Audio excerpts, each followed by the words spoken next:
Yes, good afternoon once again. I'm in the real estate and engineering industry. I know that nowadays we are, especially for the business people, we are relying on artificial intelligence to actually help us in our daily activities, which is actually very helpful. But my question is, especially for CIRMO in urban planning, it's actually very surprising they're able to create an analysis in just 48 hours as compared to the traditional planning, which takes about 6 to even more than a year.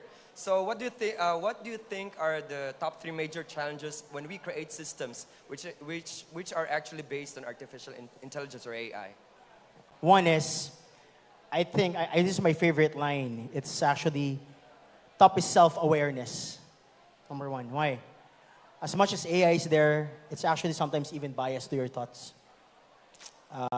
Critical thinking is not being achieved. Challenging the status quo is not being achieved.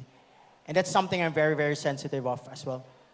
It's really, as much as AI is a productivity tool, it sometimes creates this echo chamber, which is over time actually even detrimental to what's supposed it to be, I don't know, fixing, no?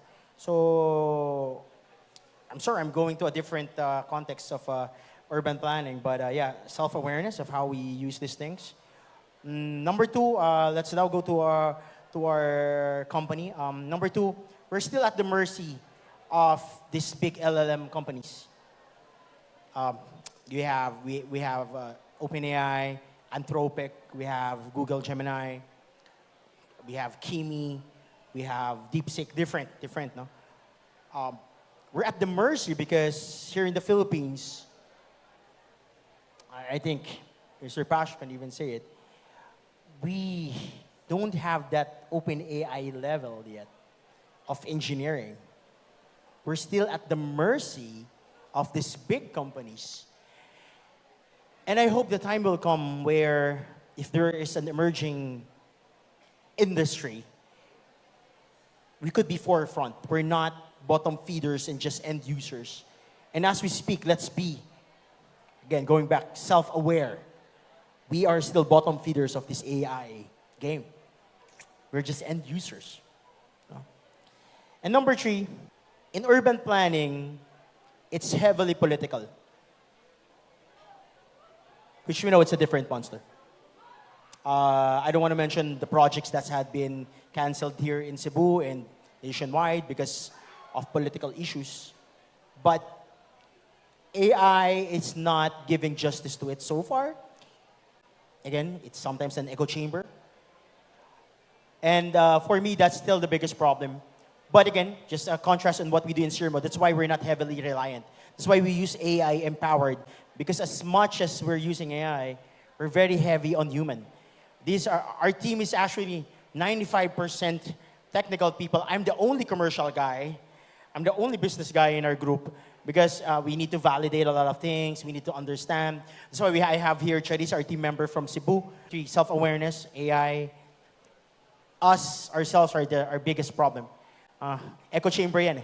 And number 2, we're at the mercy of the big companies. We're still bottom feeders, I'm sorry. I'm gonna be hard and harsh about it. We're bottom feeders, end users until now. New technology, huli na naman tayo. And number 3, it's heavily political in the context of urban planning. Thank you. Hello, good afternoon. I'd like actually to, this is more a comment than a question. If it's okay, I think maybe we should do away with the term bottom feeders because we can use maybe end users or almost end users. Kaya half yung sagot ko, bottom feeder or end user.